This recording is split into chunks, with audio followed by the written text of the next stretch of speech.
Her voice was meant for the moon, but it was a king who learned to kneel before it. The wolves came every night, not to hunt, not to threaten, just to listen.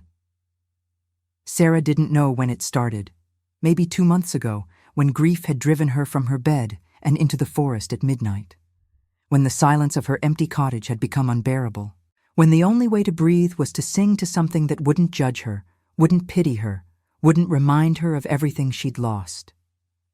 So she sang to the darkness, to the trees, to the moon hanging silver and distant above the canopy, and the wolves had answered. At first, just one. A gray female with intelligent eyes who sat at the edge of the clearing, head tilted, listening. Then 2. Then 5. Now, on this cold autumn night, there were more than 20, arranged in a semicircle around the fallen log, where Sarah perched like some woodland spirit conjured from old tales. She sang without words tonight, just melody, just the ache in her chest transformed into sound. Her voice rose and fell like wind through valleys, like water over stone, like something ancient trying to remember its name. The wolves were silent, reverent. Their amber eyes reflected moonlight, and Sarah sometimes wondered if they understood, if they felt the loneliness that drove her here night after night, if they, too, knew what it meant to be cast aside by the world. She was Plebian, common-born, the daughter of a seamstress who'd died of fever 3 winters ago, and a father who'd vanished before she could walk. She had no pack, no family, no place in the hierarchy that governed this kingdom. She cleaned floors in the castle kitchens during the day, invisible to nobles who passed her like she was furniture. At night, she came here, to the only place where her voice mattered, where she mattered. The song ended on a note that hung in the air like a question. The wolves didn't move. They never did, not right away. They'd sit for minutes after she finished, as if processing what they'd heard, before melting back into the forest one by one. Tonight, though, something was different. Tonight, one wolf remained. He was larger than the others, massive, actually, with fur so black it seemed to absorb light. His eyes weren't amber like the rest. They were gray, storm cloud gray, and they looked at her with an intensity that made her breath catch. "Hello," Sarah whispered. She'd never spoken to them before. It felt foolish. But this wolf felt different, important somehow. The black wolf took a step forward, then another, slowly, deliberately, until he was close enough that she could have reached out and touched him. She didn't. Some instinct told her that would be crossing a line. Instead, she sang again. Softer this time. A lullaby her mother used to sing. About the moon and her children, the wolves who carried her light through the darkness. About belonging and home and love that transcended form. The black wolf's eyes closed, his massive head lowered, and for just a moment, Sarah could have sworn she saw something impossible. A tear sliding down through dark fur. Then he was gone, vanishing into the shadows so quickly she might have imagined him. Sarah sat alone in the clearing, heart pounding, wondering what she'd just witnessed. She walked home through streets that smelled like wood smoke and baking bread. The village was small, tucked against the northern mountains, close enough to the castle that nobles sometimes passed through, but far enough that common folk could pretend they lived in a different world. Her cottage was barely more than a room with a fireplace, but it was hers, paid for with coins earned scrubbing floors and mending torn uniforms. She lit a candle, heated water for tea, sat by the window and stared at the moon. Tomorrow, she'd return to the castle, to invisibility, to being nobody. But tonight, for a few hours, her voice had mattered to something wild and beautiful. That was enough. What she didn't know, what she couldn't know, was that the black wolf had returned to the castle too. That in a chamber high in the northern tower, a king was removing his crown with shaking hands. That Aldrich, Alpha King of the northern reaches, ruler of 10 territories, commander of armies, was sitting on the edge of his bed with tears streaming down his face. because he'd heard something he thought he'd never hear again. Hope. For 3 years, since taking the throne after his father's death, Aldrich had ruled with strength and strategy. He'd ended wars, brokered peace, protected his people with everything he had. But he'd done it all while carrying a weight that threatened to crush him: loneliness. The kind that came from being surrounded by people who wanted something from you, who saw your crown before they saw your face, who offered loyalty and service and obedience, but never understanding, never connection. He'd stopped believing that existed, that someone could see him, truly see him, and not want something in return. Until tonight. Until he'd shifted into wolf form and run through the forest, trying to outrun the emptiness. Until he'd heard a voice singing to the darkness and followed it like a beacon. The girl had been nobody, no one important, just a common-born woman with a voice that carried the moon's own sorrow and joy woven together. She hadn't known who he was, hadn't treated him like a king, hadn't wanted anything except to share her song with creatures who'd listen without judgment. And her voice had broken something open inside him. He'd fled before she could see his reaction, before his wolf form could betray the tears he couldn't control. But he knew, with absolute certainty, that everything had changed. He had to find her, had to know her name, had to understand how someone so unremarkable could carry such devastating beauty in her voice. Aldrich stood, crossed to the window, stared out at the forest where he'd found her. "Who are you?" he whispered to the night. The moon offered no answer. But somewhere in the village below, a Plebian girl was falling asleep with a smile on her face, dreaming of wolves who understood loneliness. And in the castle above, a king was beginning to understand that sometimes the most powerful magic in the world wasn't found in bloodlines or crowns. Sometimes it was found in a voice singing to the darkness. Sometimes it was found in mercy offered to beasts who society said weren't worth saving. Sometimes it was found in the most unexpected places, in the most unexpected people. Aldrich didn't sleep that night. He paced his chambers like the wolf he was, trying to reconcile what he'd felt. The connection, the recognition, the sense that he'd been wandering, lost his entire life, and had finally heard someone calling him home. It was absurd, impossible. She was common-born. He was king. The distance between them was insurmountable, but her voice didn't care about distance. Her voice had reached across every barrier and touched something in him he thought had died. By dawn, he'd made a decision. He would find her, learn who she was. And if what he'd felt was real, if the connection wasn't just loneliness playing tricks on his desperate heart, then he would do something no Alpha King had done in 3 generations. He would choose love over duty. He would choose her, even if it meant burning the kingdom down to do it. Sarah returned to the forest the next night. She always did. It was compulsion now, routine, the only thing that made the endless gray days bearable. She worked her shift in the castle kitchens, scrubbing pots until her hands were raw, hauling water until her back ached, invisible to everyone except when they needed something cleaned or carried or discarded. Then, as soon as the moon rose, she walked to her clearing. The wolves were waiting, more than before, at least 30 now, arranged in their semicircle, eyes reflecting silver light. They stirred when she appeared, a ripple of recognition moving through the pack like wind through wheat. But the black wolf wasn't there. Disappointment surprised her. She'd been thinking about him all day, about the intensity in those gray eyes, about the way he'd moved closer, like her song was a physical thing pulling him forward. She settled onto her log and began to sing. Tonight's song was different, brighter. She sang about spring after endless winter, about flowers pushing through frozen ground, about stubborn hope that refused to die no matter how many times the world tried to kill it. The wolves listened with the same reverent silence they always did.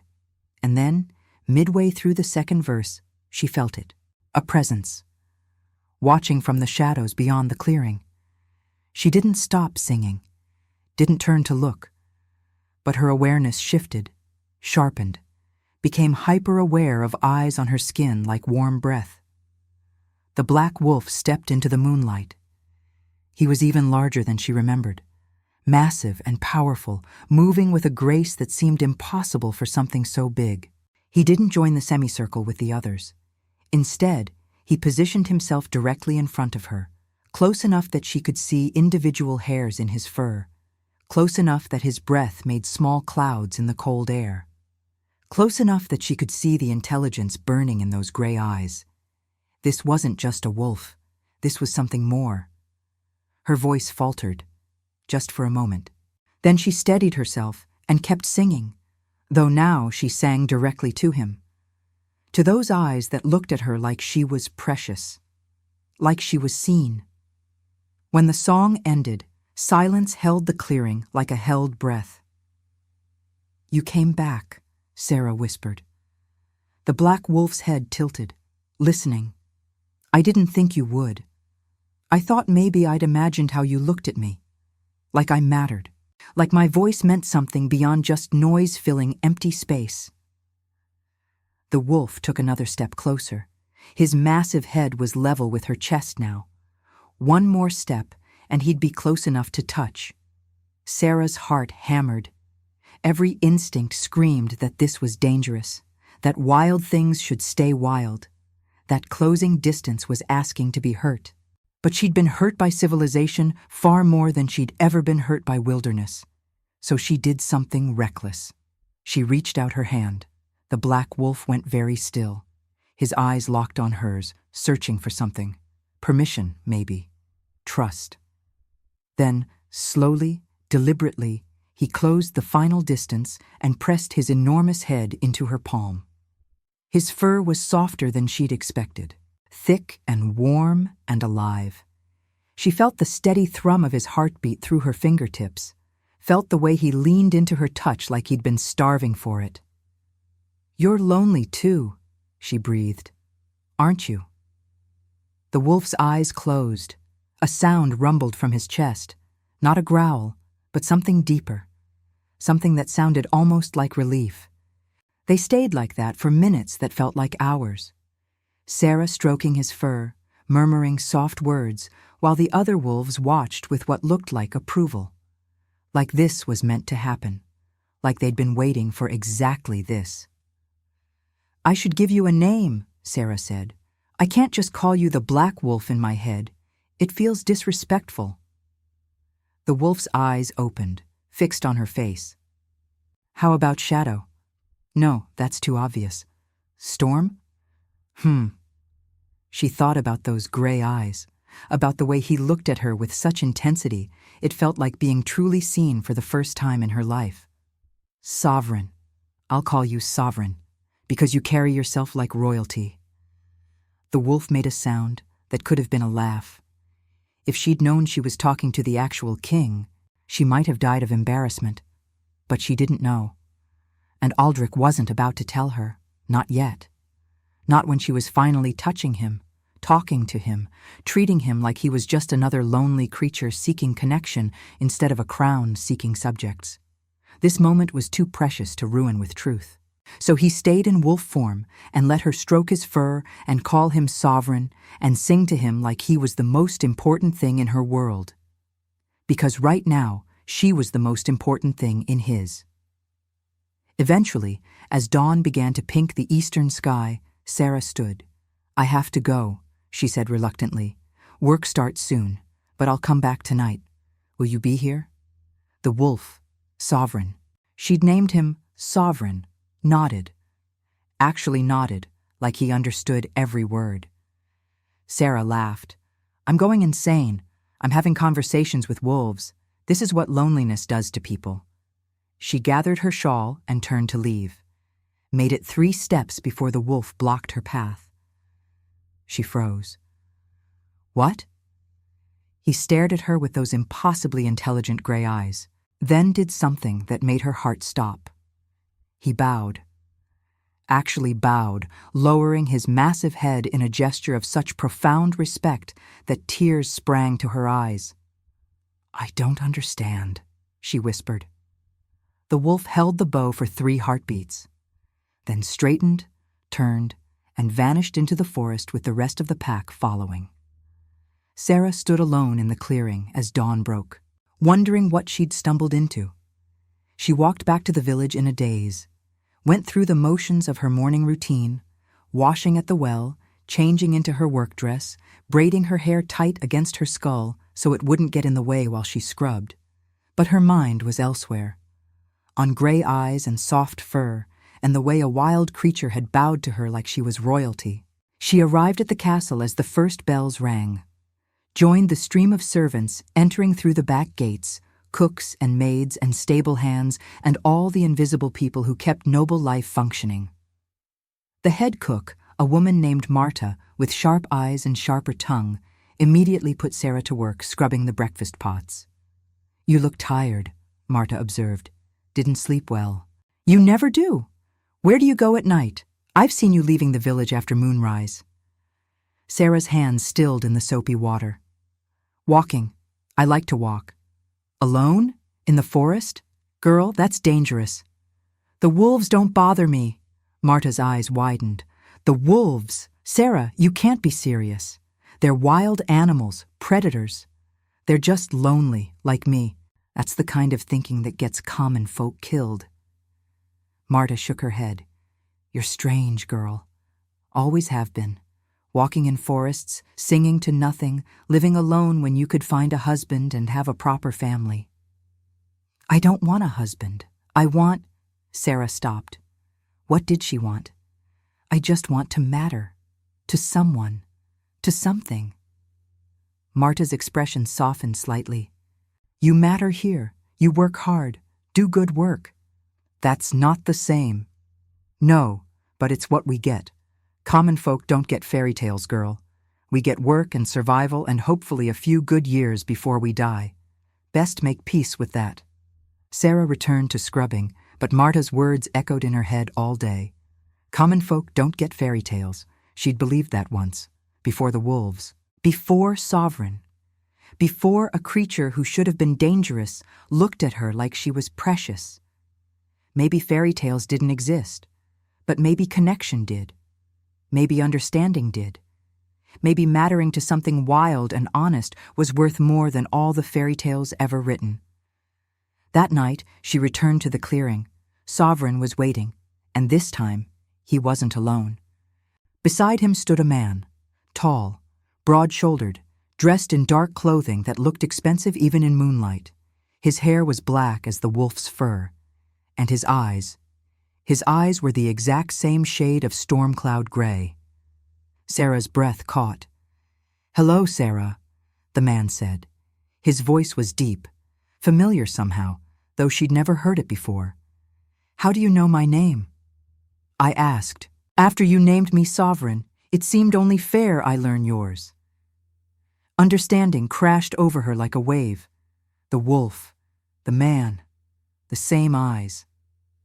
"You're a shifter," she breathed. "Yes.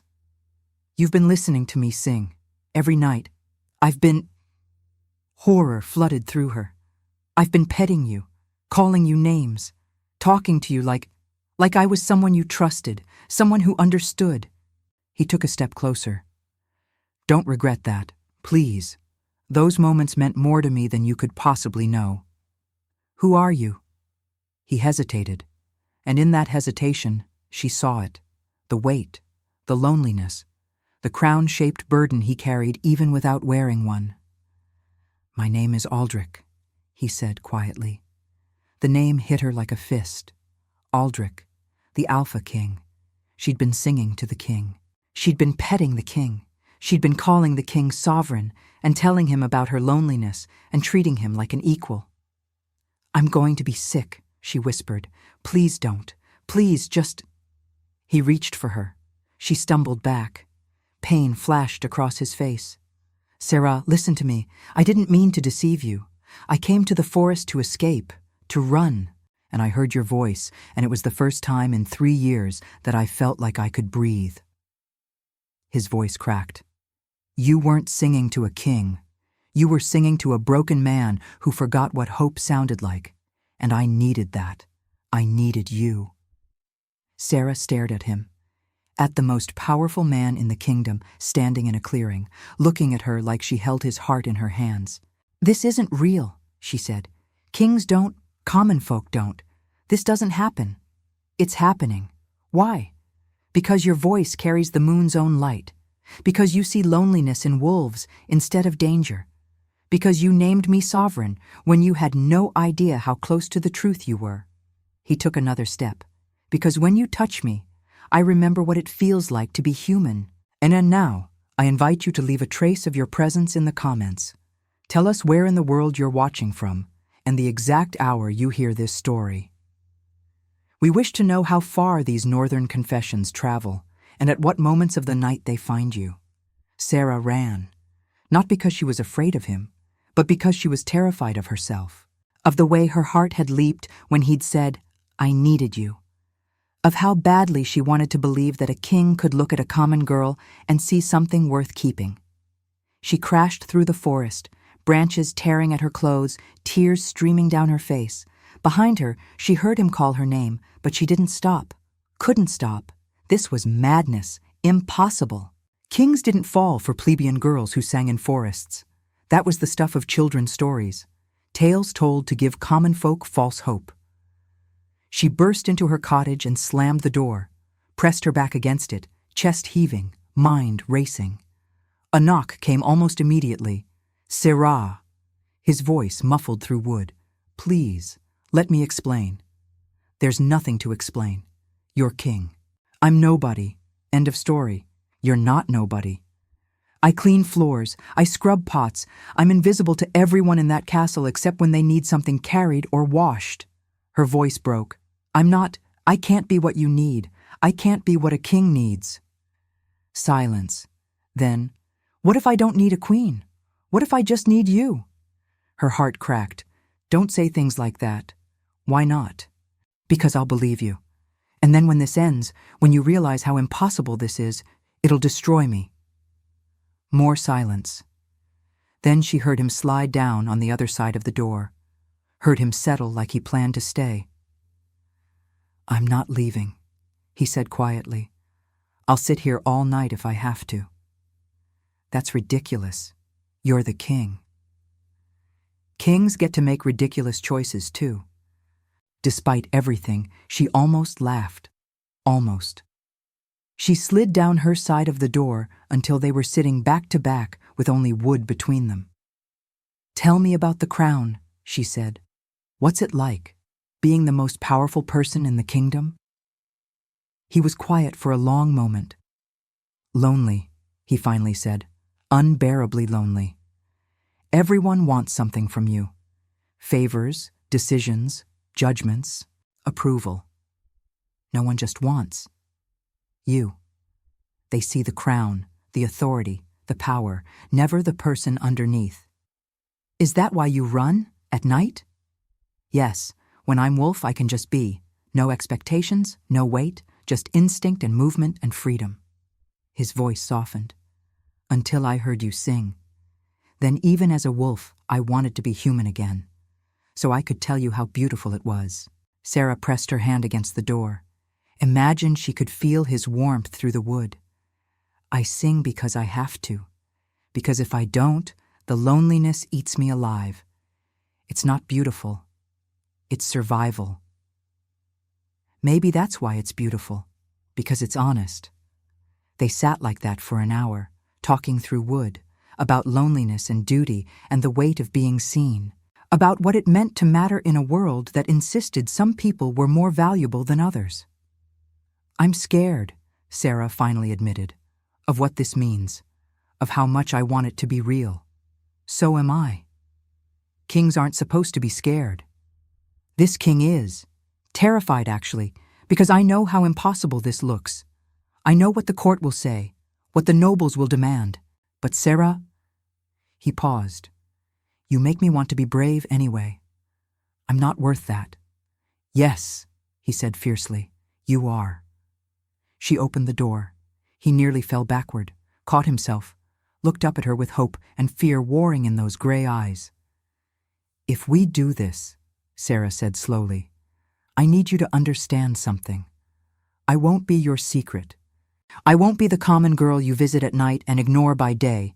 Either I matter publicly and completely, or this ends right now." Aldrich stood, looked at her with an intensity that stole her breath. "You'll matter, I'll make sure of it. The nobles will fight you. Let them. Your council will demand you marry someone appropriate. I'll refuse. The kingdom might not accept me. Then I'll teach them to." Sarah studied his face, looked for doubt, for hesitation, found only determination. "Why?" she whispered. "Why risk everything for someone you barely know?" He reached out, tucked a strand of hair behind her ear with such tenderness it made her throat tight. "Because in 3 years of ruling, I've met thousands of people, nobles and warriors and diplomats and scholars, and not one of them saw me the way you do. Not one of them made me feel less alone." His hand cupped her cheek. "That's worth fighting for. You're worth fighting for." She closed her eyes, leaned into his touch, made a choice that would change everything. "Okay," she breathed. "Let's be brave together." He smiled, and then he kissed her, soft and careful, like she was something precious he was afraid of breaking. When they broke apart, both were shaking. "Come to the castle tomorrow," he said, "not as a servant, as my guest. Let me show you my world." "I have to work." "Not anymore. I'll arrange it. Please, Sarah, let me do this properly." She thought about Marta's words. Common folk don't get fairy tales, but maybe, just maybe, they could make their own. "Okay," she said again. "Tomorrow." He left reluctantly, looking back twice, like he was afraid she'd vanish if he looked away. Sarah watched him disappear into the night, then closed her door and pressed her back against it. What had she just agreed to? Everything, apparently. She barely slept, spent the night alternating between excitement and terror. By morning, she'd convinced herself this was all a dream, that she'd imagined the whole thing. Then a knock came at her door. She opened it to find Thera, one of the king's personal guards, standing on her doorstep with an armful of fabric. "Miss Sarah," Thera said formally, "I've been sent to escort you to the castle. The king requests your presence. He's also sent appropriate attire." Sarah stared at the dress Thera held. It was deep blue, simple but beautiful, made from fabric finer than anything she'd ever touched. "This is real," she whispered. Thera smiled, genuinely. "Very real. And between you and me, it's about time someone made him smile like that." The dress fit perfectly. Thera helped her with her hair, braiding it with silver ribbons that caught the light. When Sarah looked in the polished mirror Thera provided, she barely recognized herself. "You look like you belong," Thera said. "I don't feel like it. Fake it until you do." That's what I did. Thera's expression turned serious. "Fair warning. The nobles are going to be difficult. They've been trying to marry the king off for 3 years. They won't appreciate competition from a common girl. Should I be worried?" "Only if you let them intimidate you. Remember, he chose you. That matters more than any bloodline." They walked to the castle together, but instead of entering through the servants' entrance like Sarah always did, Thera led her to the main gates. Guards snapped to attention. Doors swung open. Sarah was escorted through corridors she'd only ever seen while carrying buckets or laundry, up staircases she'd only ever climbed to scrub, into a sitting room that looked like it belonged in a dream. And there, standing by the window, was Aldrich. He turned when she entered, his face transformed. "You came." "I said I would. I was afraid you'd change your mind." "I almost did. About 100 times." He crossed to her, took her hands. "I'm glad you didn't." They spent the morning together. He showed her the parts of the castle she'd never seen, the libraries, the gardens, the tower where he spent nights he couldn't sleep. He introduced her to Davin, his younger brother, who looked delighted and immediately started asking about her singing. "He won't stop talking about your voice," Davin said. "It's Sarah this, and her voice that, and I've never heard anything like it. You've made quite an impression." Sarah blushed. "I just sing to wolves." "You sing to the moon," Aldrich corrected quietly. "The wolves and I are just lucky enough to hear it." By afternoon, word had spread through the castle. The king's mysterious guest, the common girl he'd personally invited. Nobles started appearing, making excuses to pass through whatever room they occupied, studying Sarah with barely concealed disdain.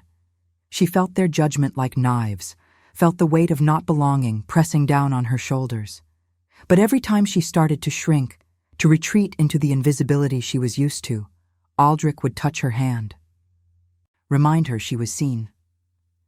That evening, he took her to dinner, just the two of them, in his private chambers. "I'm sorry about the nobles," he said over wine. "They'll adjust." "Will they?" "They'll have to, because you're not going anywhere." Sarah set down her glass. "Aldrich, I need you to be realistic. I'm common. I have no education, no training, no understanding of politics or court. I can't be what they expect." "Then don't be. Be exactly who you are." "That's what I fell for. You barely know me." "I know enough. I know you're brave enough to sing to darkness, kind enough to see loneliness in wolves, honest enough to tell me the truth, even when it's hard." He leaned forward.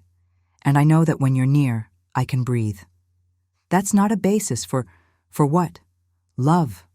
He said the word so simply, so certainly. "Maybe not in fairy tales, but we're not in a fairy tale.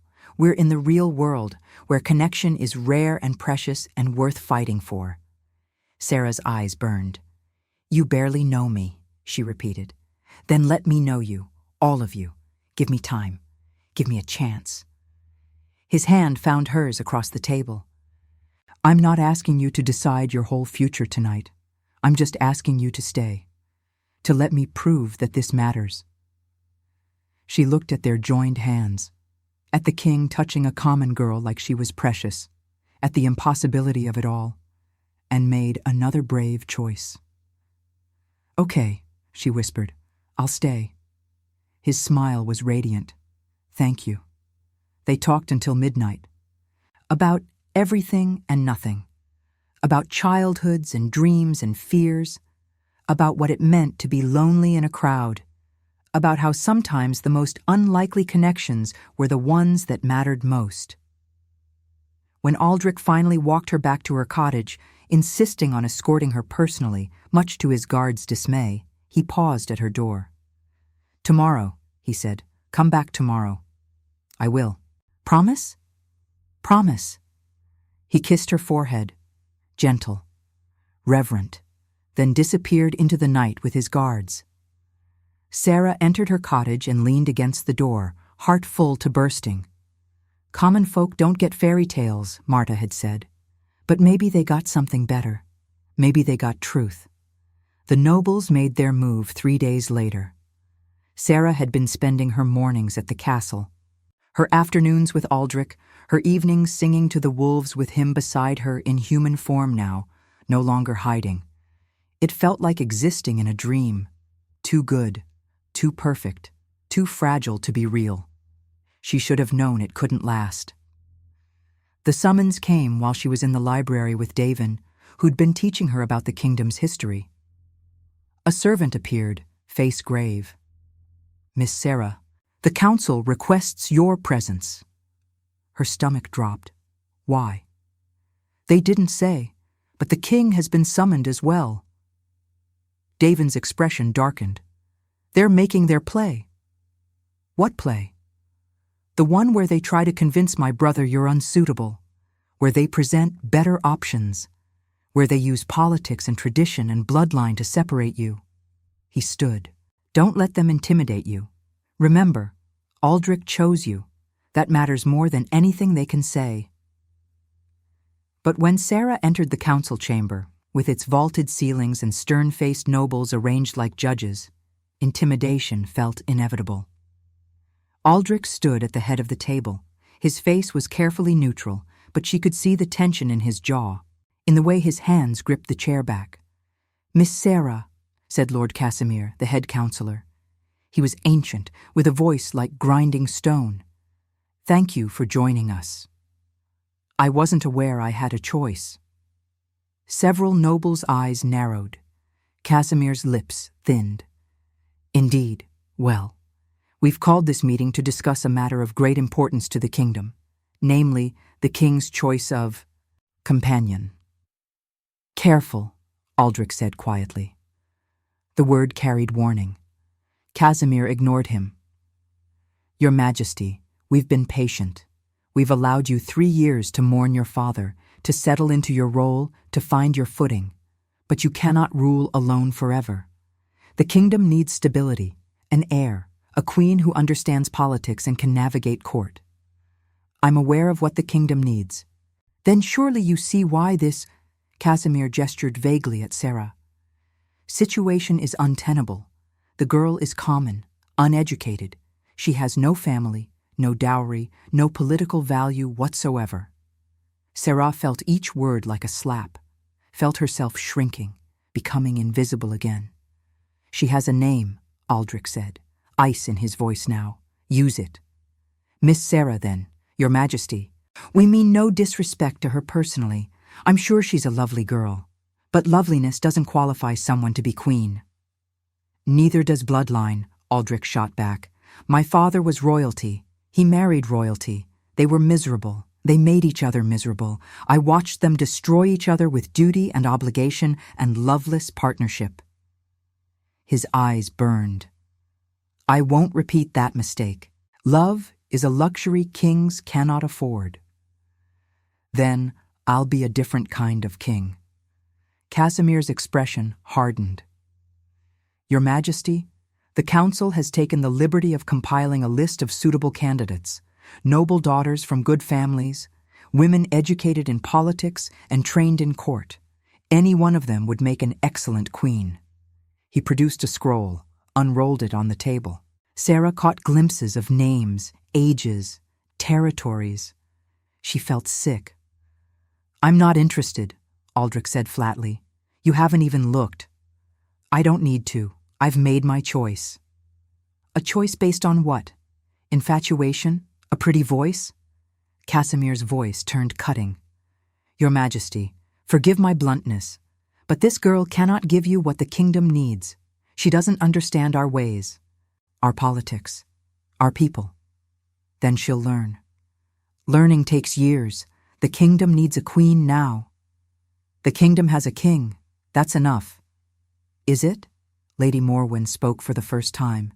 She was younger than Casimir, but no less severe. "Your Majesty, we've received reports, whispers from other territories, questions about your stability. About why you've been seen in the forest at night, about strange behavior." Aldrich went very still. "What are you implying?" "Nothing. Merely observing that a king who cannot control his own impulses, who chooses companions so far beneath his station, raises concerns about his judgment." The threat was clear. They were questioning his fitness to rule. Sarah had heard enough. She stood. "Sarah," Aldrich started. "No, let me." She faced the council, forced her voice steady. "You're right. I'm common. I don't know politics. I've never been trained in court. I clean floors for a living." She saw several nobles' expressions turn smug. "But I know loneliness. I know what it's like to carry weight alone. And I know that your king, this man you claim to serve, has been drowning for 3 years in duty and expectation, and none of you noticed. Or cared." The smug expressions vanished. "He doesn't need a political alliance," Sarah continued. "He needs someone who sees him, who reminds him he's human, not just a crown. Someone who makes him want to be better instead of just more powerful." Her voice softened. "If that's not valuable to you, then maybe you don't understand what a king needs at all." Silence. Then Casimir laughed. Actually laughed, sharp and dismissive. "My dear girl, that's very touching. But this is the real world. Romance doesn't sustain kingdoms. Strategy does. Alliances do. Power does. And loneliness? Sarah asked quietly. What does that sustain? Because from where I'm standing, 3 years of your strategy has left your king more isolated than ever. That's enough. Aldrich's voice cut through the tension. He moved to Sarah's side, took her hand publicly, deliberately. The council has made their concerns clear.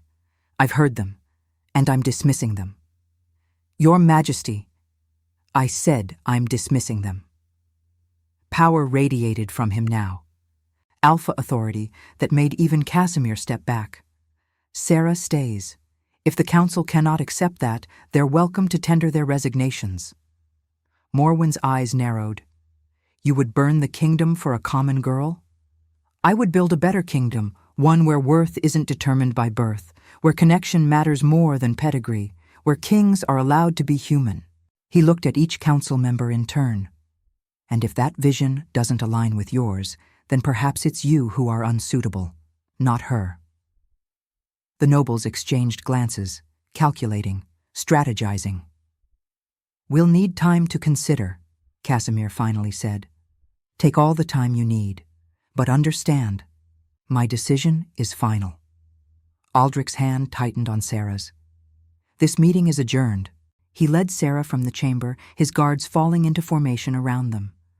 Neither spoke until they reached his private study. The moment the door closed, Aldrich pulled her into his arms. I'm sorry, he said into her hair. I should have anticipated this, should have prepared you. They hate me. They fear change. There's a difference. He pulled back to look at her. What you said in there, about seeing me, that took courage. I just told the truth. Most people can't do that in front of the council. You were magnificent. He kissed her forehead. But this is only the beginning. They'll push harder. Find other ways to separate us. Sarah's chest tightened.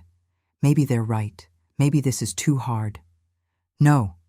His voice turned fierce. We don't give up. We fight. Together. She wanted to believe him, but doubt had taken root, and she wasn't sure even his certainty could kill it. The attacks came subtly at first. Sarah would arrive at the castle to find invitations accidentally sent to her for events she wasn't qualified to attend. Nobles would speak in languages she didn't know, then apologize with fake sweetness for forgetting she wasn't educated. Guards would direct her to servant entrances, claiming they didn't recognize her. Each small cruelty was designed to remind her, you don't belong. Aldrich noticed, raged, punished those responsible. But new attacks always followed. After 2 weeks, Sarah stopped going to the castle during the day, started declining dinner invitations, told Aldrich she needed space to think. The truth? She was breaking. She returned to the forest, to her clearing, to the only place she'd ever felt like she mattered. But even the wolves seemed different now. Cautious, like they sensed the fracture growing inside her. She sang anyway, poured her heartbreak into melody. Let the moon witness her unraveling. Your voice is sadder now. She spun. Aldrich stood at the clearing's edge, still in his formal clothes from whatever council meeting he'd endured that day. You shouldn't be here, she said.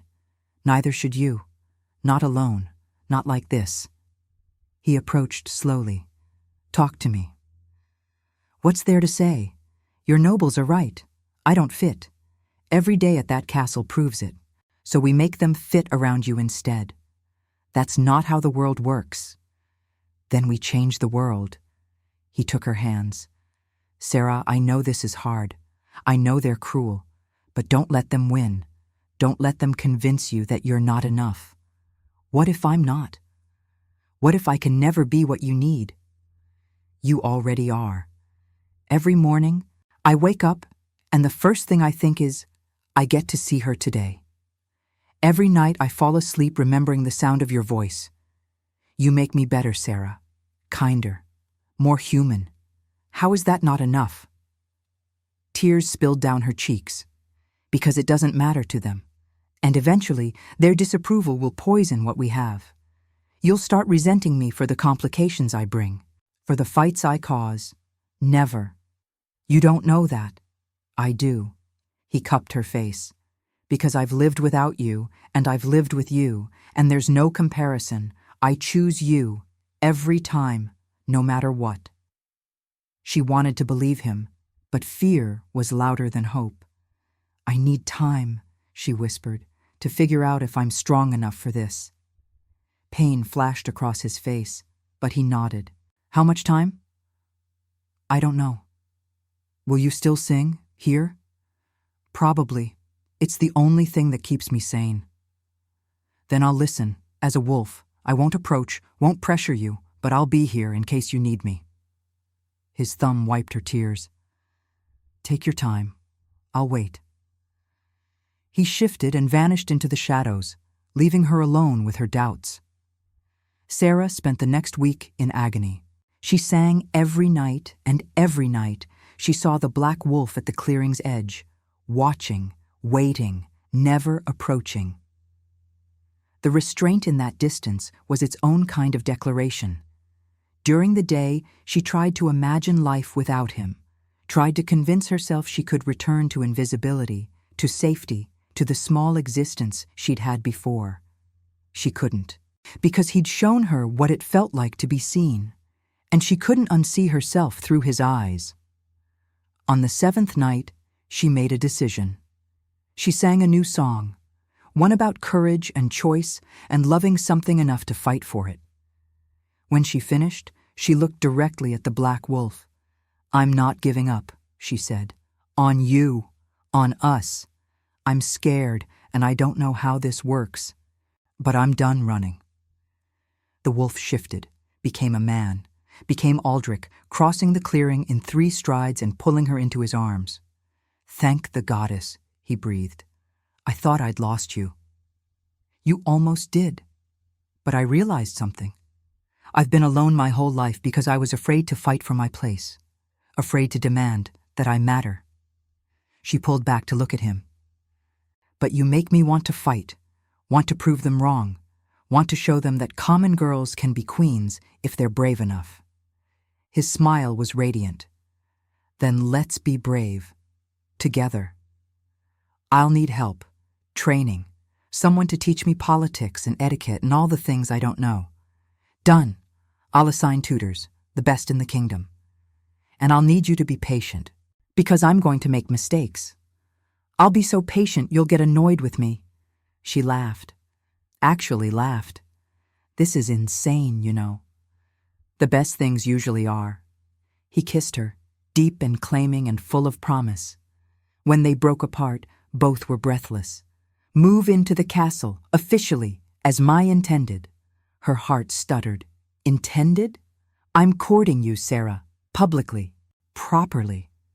And when you're ready, when you're confident in your place, I'm going to ask you to marry me. His eyes burned. Is that okay? She thought about the girl she'd been, the invisible servant, the lonely singer, and the woman she was becoming, the one who'd faced down a council, who'd chosen love over fear, who'd decided she was worth fighting for. Yes, she whispered. That's okay. Subscribe if you believe mercy can crown even the fallen. Moving into the castle changed everything. Not immediately, not magically. But slowly, deliberately, Sarah began carving out her place. She trained with tutors Aldrich assigned, learning politics, history, etiquette, languages. She was a quick study, driven by determination to prove she belonged.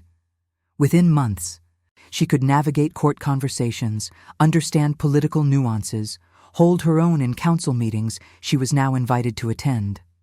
The nobles still resisted, but their resistance shifted from outright hostility to grudging respect, especially after Sarah proposed a solution to a trade dispute that had been deadlocked for months. She has her father's strategic mind, Casimir admitted to Aldrich one day, not realizing Sarah could hear. Common-born or not, she's useful. It was the closest thing to approval she'd gotten. She'd take it, but the real change came when she started singing publicly. Aldrich arranged a harvest festival. Thousands attended from across the kingdom, and at sunset he asked Sarah to sing for them. She was terrified. This wasn't wolves in a clearing. This was the entire court, common folk, nobles, everyone who judged her. But Aldrich held her hand, whispered, "Show them who you are." So she did. She sang about loneliness and connection, about wolves who understood when humans didn't, about a king brave enough to choose love over duty, about finding your voice when the world tried to silence you. The crowd went silent. Then they wept. Then they roared with applause that shook the castle walls. And Sarah realized something. Her voice had always had power. She'd just been singing to the wrong audience. After that night, everything shifted. Common folk started approaching her with petitions, knowing she'd listen. Nobles began seeking her counsel. The kingdom that had rejected her started embracing her. "You're becoming exactly what they need," Aldrich said one night as they stood on the battlements. "Not just my queen, their queen." "I'm not queen yet." "No, but you will be." He turned to her. "Sarah, I've waited 6 months. I've watched you grow into this role, watched you become confident and powerful and everything I knew you could be." He dropped to one knee. Her breath stopped. "You came into my life as a voice in the darkness," he said. "You became my hope, my anchor, my everything. Will you marry me? Will you be my queen? Not because I need the kingdom to accept you, but because I can't imagine ruling without you beside me." Tears streamed down her face. "Yes, yes, of course, yes." He slid a ring onto her finger, silver, engraved with wolves and moons, then stood and kissed her while the castle erupted in celebration around them. The wedding was planned for the spring equinox. 3 months of preparation, of dress fittings and ceremony rehearsals and political negotiations. Because marrying a commoner required changing laws, rewriting traditions, convincing the council that love could be a valid basis for alliance. Aldrich did it all without hesitation. But 2 weeks before the wedding, a threat emerged. A rival territory, seeing the kingdom's instability with a common queen, mobilized troops at the border. They demanded Aldrich renounce his engagement or face war. The council convened in emergency session. "We must negotiate," Casimir said. "We're not prepared for war." "Negotiation means sacrificing the engagement," Morwen added. "Your Majesty, I know this is difficult, but the kingdom must come first." Aldrich's face was stone. "No." "No?" Casimir echoed. "Your Majesty, they have 15,000 troops." "I don't care if they have 50,000. Aldrich stood. "I will not renounce her. I will not sacrifice her for political convenience. If they want war, they'll have war. You're risking everything. I'm fighting for everything that matters." His eyes blazed. "And if this kingdom cannot support a king who chooses love over fear, then maybe it deserves to fall." Sarah had been silent until now, but she stood. "Wait."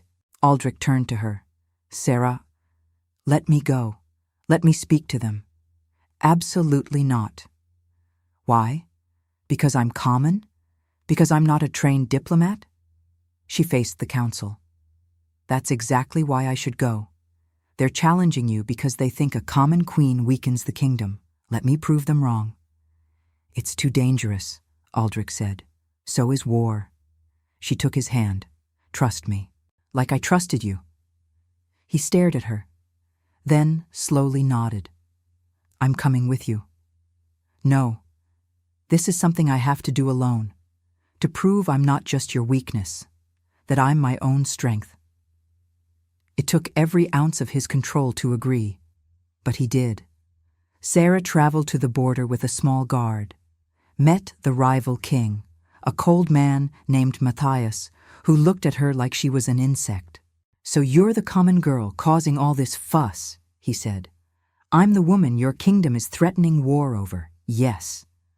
You're not worth 15,000 lives. Neither is your pride. She stepped forward. You're not really concerned about my bloodline. You're concerned that if a common girl can become queen here, common folk in your territory might start demanding the same opportunities, might start questioning why birth determines worth. Matthias's eyes narrowed. Careful, girl. I'm stating facts. You want to preserve hierarchy because it keeps you powerful. But power built on oppression is fragile. It breaks. Eventually. She softened her voice. I'm offering you a different path, an alliance, trade agreements that benefit both kingdoms, cultural exchange, partnership built on mutual respect instead of fear. And what do I get? Proof that change doesn't mean chaos, that elevating the common doesn't diminish the noble, and the goodwill of a kingdom that will remember you chose peace over pride. Matthias studied her for a long moment. You're clever. I'll give you that. I'm motivated. There's a difference. He laughed. Actually laughed. Fine, I'll accept your alliance, but understand, I'm watching. If your kingdom falls into chaos, I won't hesitate to invade. Fair enough. If we fall into chaos, we'll probably deserve it. She returned home to find Aldrich pacing the throne room like a caged wolf. When he saw her, relief flooded his face. You did it, he breathed. We did it. Together. He pulled her close. Don't ever scare me like that again. Can't promise that. I'm apparently good at diplomacy. He laughed into her hair. My terrifying, brilliant queen. Not queen yet. 2 weeks, then you will be. The wedding took place under a full moon, just as Sarah had always wanted. The ceremony ground was the clearing where she'd first sung to wolves, where she'd met Aldrich, where everything had begun. Thousands attended, nobles and commons mixed together, a sight unprecedented in the kingdom's history. Wolves circled the perimeter, silent witnesses to the union of their alpha and his chosen mate. Sarah wore white silk embroidered with silver thread forming constellations her mother had once pointed out. Her hair was crowned with winter roses that bloomed despite the spring warmth, a gift from the forest itself. She walked alone toward Aldrich, who stood at the altar in black and silver, his crown reflecting moonlight. His eyes were wet, overwhelmed. When she reached him, he took her hands. You're breathtaking. You're crying. I'm allowed. It's my wedding. They spoke vows in the old language, promised partnership and equality and love that transcended station. When the priestess said, You may seal your bond, Aldrich kissed Sarah like she was oxygen and he'd been drowning. The crowd erupted. Wolves howled. Magic shimmered, not dark, but luminous. They danced until dawn. Sarah sang for her people, no longer invisible, no longer unheard. Finally seen. And when the celebration ended, Aldrich carried his queen to their chambers. Hello, my queen, he whispered. Hello, my king. Later, tangled together, Aldrich traced patterns on her skin. Do you ever regret it? That night in the forest, when you chose to stay? Sarah thought about the girl she'd been, lonely, invisible, convinced she'd never matter. Never, she said, because that forest wasn't just where I found you, it's where I found myself. You saved me, you know. I was drowning in duty, in loneliness. Your voice pulled me back. We saved each other. That's how love works. He kissed her temple. What do we do now? We rule. We build a kingdom where common folk can become queens, where worth isn't determined by birth, where voices matter regardless of who sings them. She smiled. We change everything. That's ambitious. We're ambitious people. Years later, historians would write about Queen Sarah's reign, about the reforms she championed, the laws she changed, the way she transformed a rigid hierarchy into something more fluid, more just, more human. But the story they told most often was simpler. about a plebeian girl who sang to wolves at night. Unaware, the Alpha King had fallen in love with her voice and chosen her over everything, because sometimes the most powerful magic in the world isn't found in bloodlines or crowns or ancient prophecies. Sometimes it's found in a voice singing to the darkness. In mercy offered to those society says aren't worth saving. In love brave enough to cross impossible distances. In two souls who looked at each other and said, "You matter," and meant it. The wolves still gathered in that clearing every full moon, still listened to their queen sing, still remembered the night when everything changed, when a king heard hope in a common girl's voice and decided it was worth building a kingdom around. If your heart beat alongside ours, comment and subscribe, because every soul that joins our moon keeps the flame of redemption alive.